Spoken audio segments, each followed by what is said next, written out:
Greetings to all of you. The session is going to cover the intermediate chemistry. We'll be fetching for your international entrance and competitive exams as well.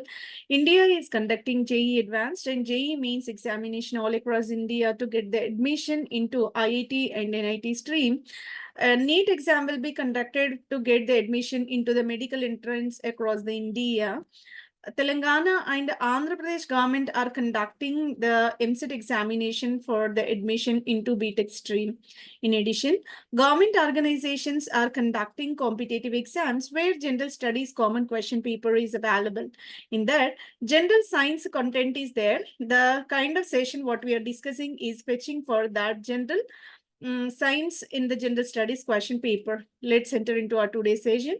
The Nobel Prize in the Chemistry 1999 was awarded to Ahmad H.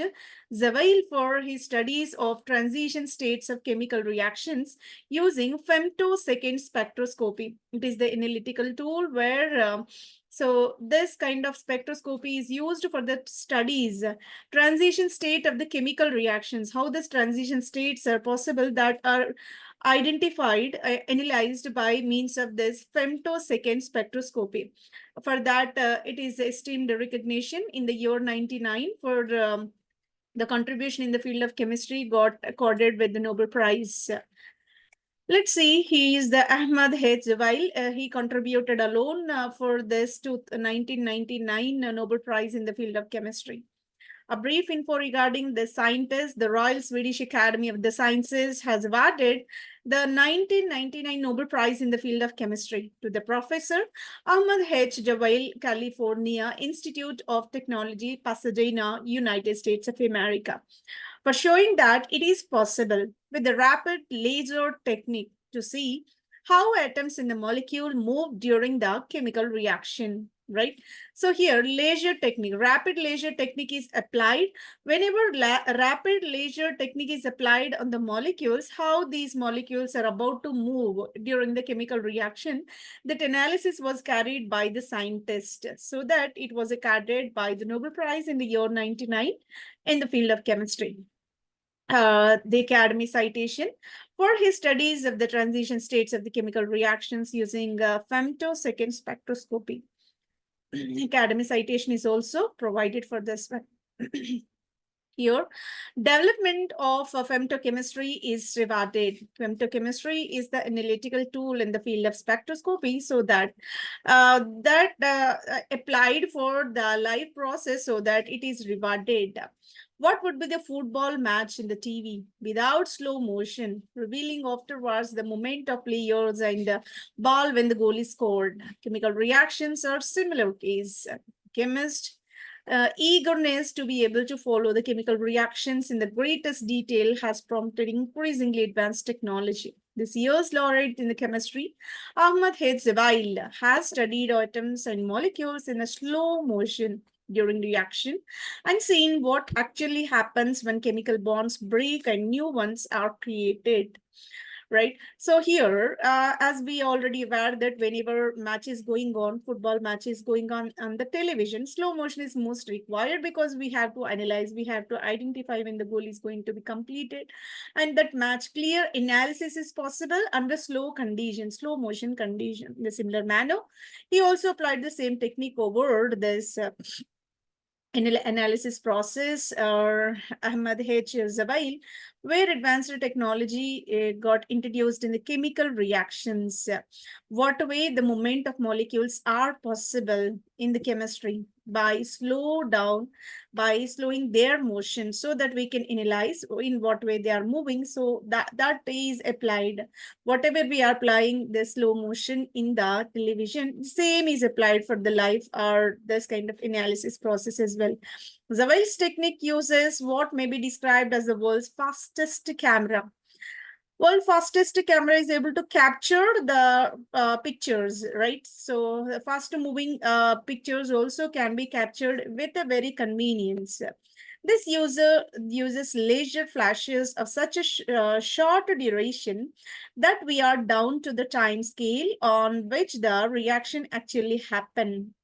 Okay, so whenever reaction is going to be completed in that time scale, we are going to capture that kind of snap or else a picture within short span of time. That kind of analysis is carried, and this will be applied for the invention of world fastest camera, right? Within femtosecond. Femtosecond stands for 10 to the power negative 15 seconds. 10 to the power negative 16 can be represented in these decimal points as well. Second is a kind of very small fraction. Even we are fragmenting, we are moving still beyond that limit, so that a femtosecond we will achieve where 10 to the power negative 15 seconds, that is millifraction, less than millifraction we can say, which is to a second as a second, 32 million years. This area of physical chemistry has been named femtochemistry. Femtochemistry enables us to understand why certain chemical reactions takes place, but not others. We can also explain the speed and yield of the reaction depending upon temperature. Scientists the world over the studying process with femtosecond spectroscopy in gases, in fluids, and even in the solids, on the surface and in polymers. Okay, femtochemistry is applied for various fields, even in different conditions of the molecules like gaseous, fluids, and solids, even on the surfaces of the molecules, and even polynuclear polymers as well. So in so many fields, we can apply this femtochemistry where very small fraction of the second was taken into the consideration. Application range from how catalyst function and how molecular electronic components must be designed, most delicate mechanism in life processes, and how the medicines of the future should be produced. Right. So life process. So what will be the mechanism of the life process we can analyze by means of this femtochemistry, and how can we develop a new kind of medicines in order to get the curation for disorders whatever generated. So that kind of analysis is also carried by this, so that femtochemistry is also applicable for the medicinal field. How fast are the chemical reactions? We have to identify what will be the rate of chemical reactions. Chemical reaction can, as we all know, takes place at very varying reactions. Compare our rusting nail. Rusting nail is a kind of very slow process, being it is a natural one. Exploding dynamite within millifractions, that explosion is possible. Common to most of the reactions, their velocity increases as temperature rises. Whenever we are rising temperature, their speed of reaction get enhanced. When molecular motion becomes more violent, so generally molecules are moving and they are going to reacting, and that certain amount of energy also released. But by applying the various temperatures, even at elevated temperature, the molecular motion got raised a lot, and even violent reactions also possible. For this reason, researchers long believed the molecules first needs to be activated. Activation of the molecule is required and a barrier to be overcome in order to react them. Certain barriers will be there. They can't overcome at normal condition. By giving extra strength to them so that they can easily overcome the barriers and they are able to react and get the product as well. Otherwise, they are bouncing back. But when temperature high enough for collision are provided, so that the reaction can be proceeded. Even elevated temperatures applied to them, so violent reactions also possible.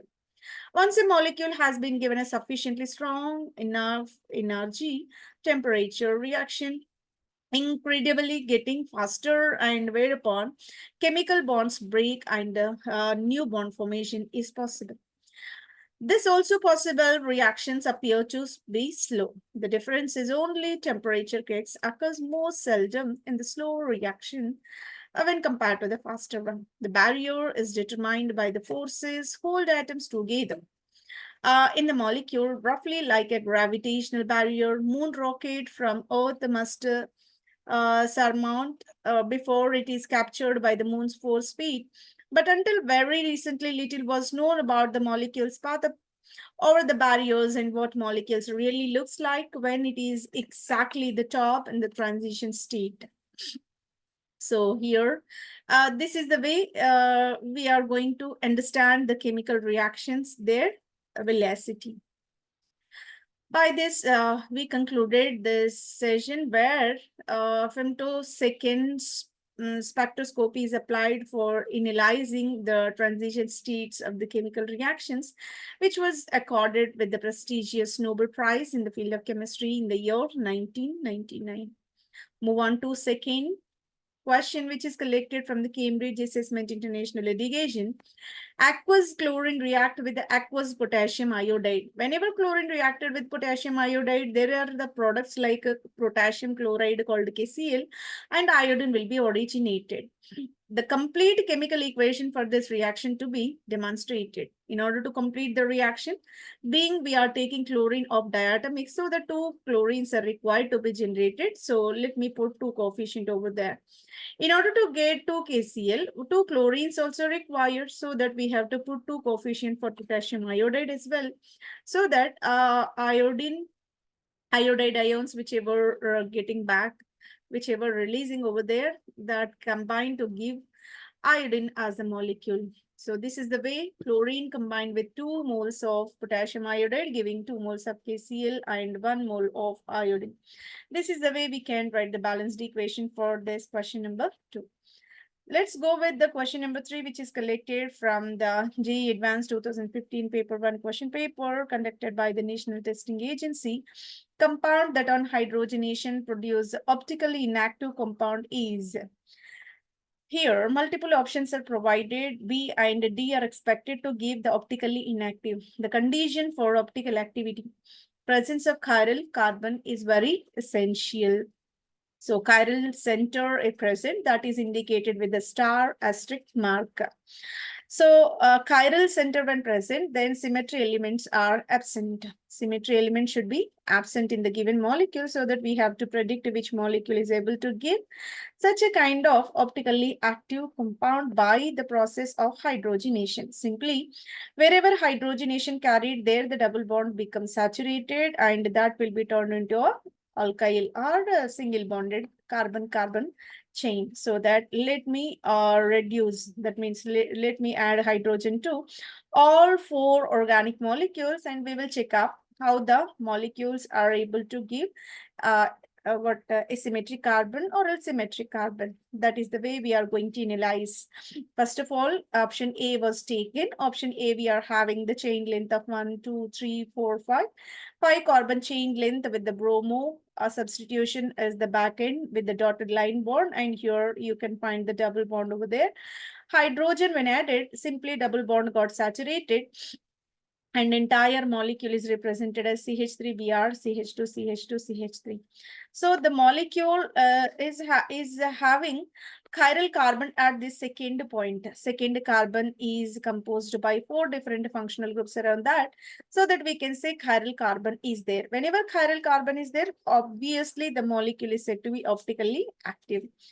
If you go with this second option, option B is having double bond over this terminal carbon atom, and first, second, third carbon is accompanied by the bromo.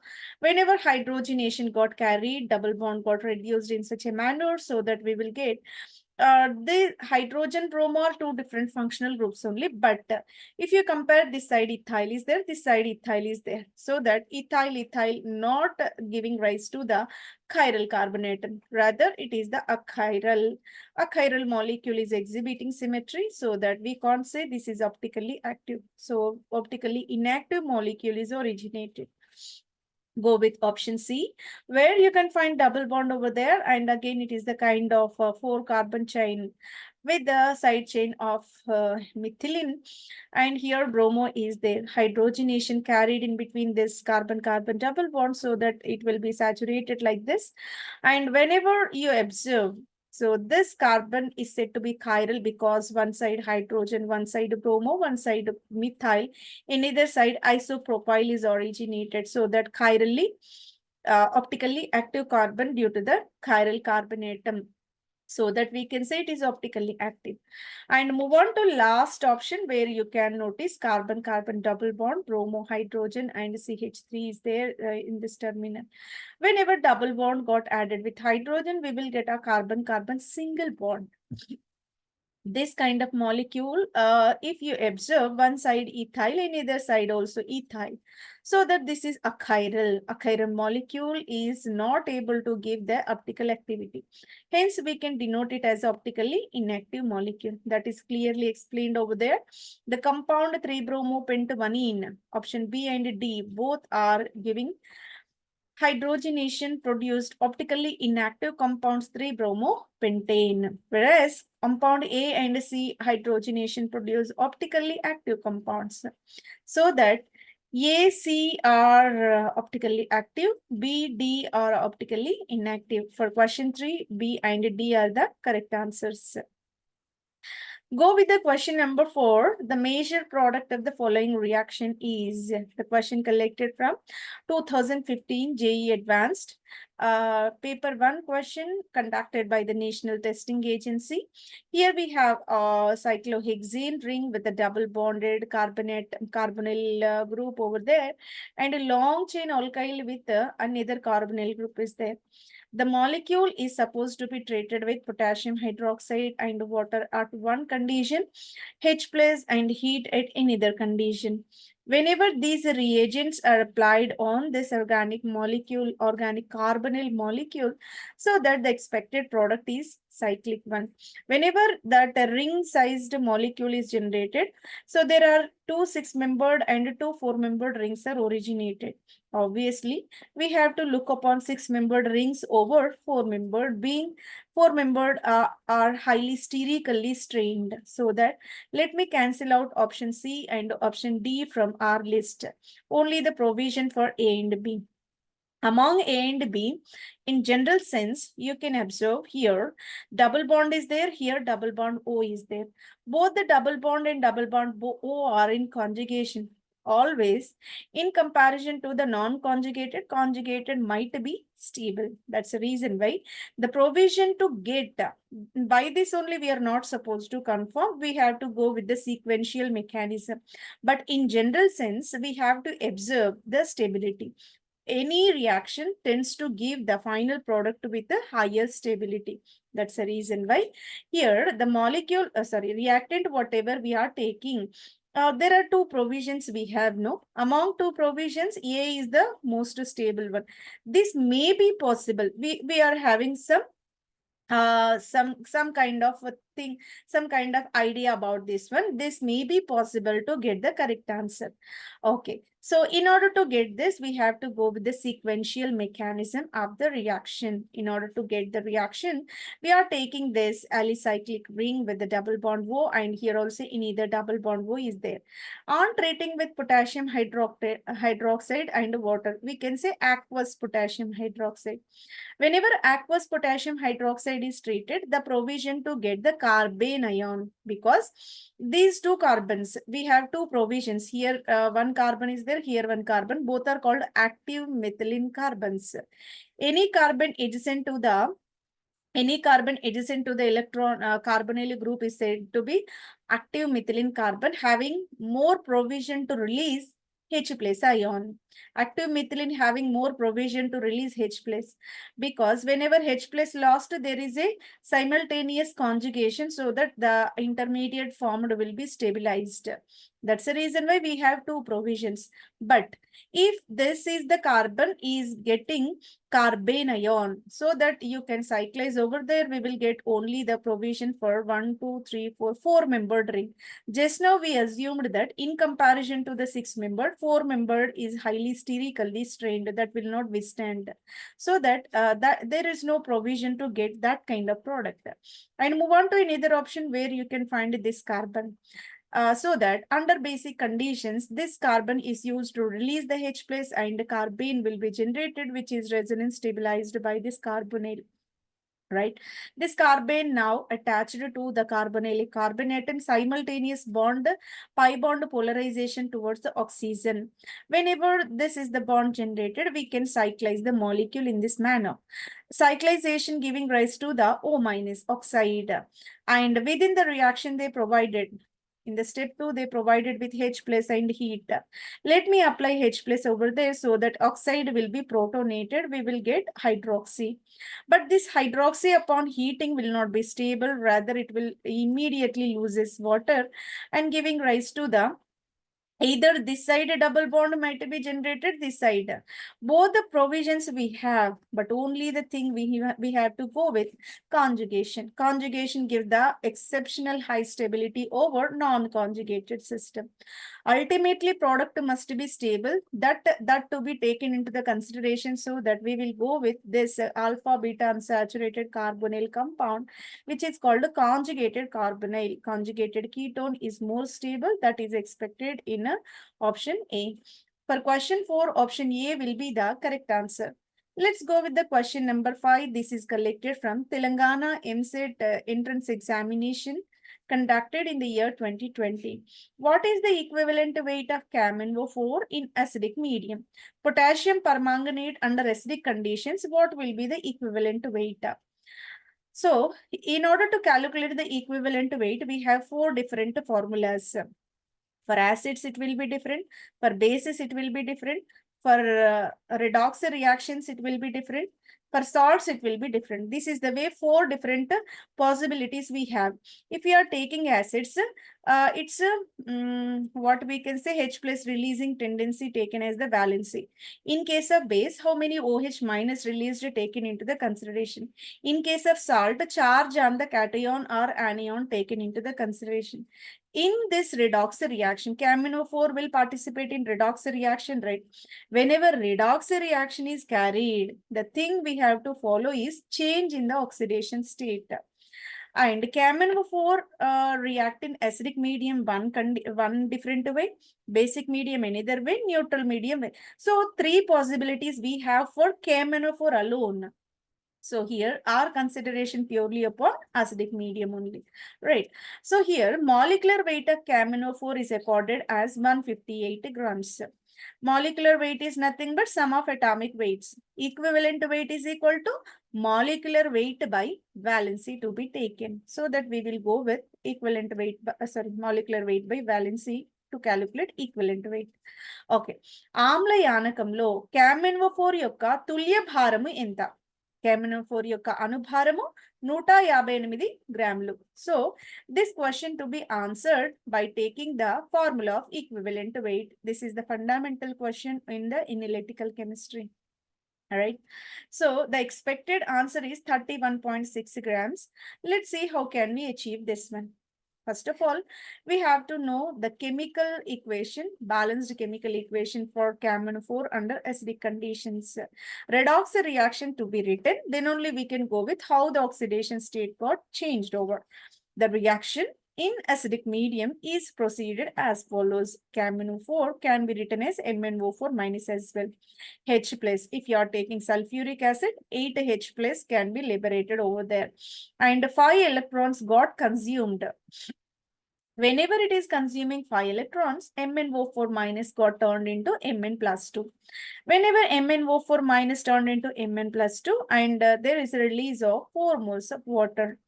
So, if you observe, obviously, CaMnO4 in this molecule, each oxygen contributing negative 2 multiplied with 4, because 4 oxygens we have. So, negative 8 we have. From that negative 8, one of the positive charge to be removed, so that negative 7 remains. Negative 7 will be there for these oxides, so that counterbalanced with the manganese plus 7. So manganese is accompanied by plus 7. Whenever plus 7 is there, after the reaction it turned into a plus 2. Plus 7 to plus 2, what difference we can notice? The difference between 7 to 2 is 5. So that the valency is nothing but number of electrons transferred in redox reaction. How many electrons are transferring? 5 electrons are transferring. So that equivalent weight of CaMnO4 is equal to molecular weight by Number of electrons transferred is 5. It's a valency. Okay, so 158 by 5 is calculated as 31.6 gram equivalent inverse. This is the way we can answer that is provided in option 3. For question 5, option 3 will be the right answer. Let's go with the last question of the session. What will be the delta U value when 1 mole of oxygen is going from negative 20 degrees centigrade to 40 degrees centigrade at a constant volume? What will be the delta U value? Delta U stands for change in the internal energy of 1 mole of the oxygen is going from negative 20 degrees centigrade to 40 degrees centigrade. Molar heat capacity of the oxygen is provided as 20.8 joule mole inverse Kelvin inverse. స్థిర ఘనపరిమాణం వద్ద ఒక mole oxygen ఉష్ణోగ్రత -20 degree centigrade నుండి 40 degree centigrade కు మారినప్పుడు delta you విలువ ఎంత? Oxygen molar ఉష్ణ సామర్థ్యము 20.8 joule mole inverse Kelvin inverse. By using this data, we have to go for delta U value calculation. That is expected to be calculated as, where it is? Expected to be calculated as 1248 joules. Okay, here our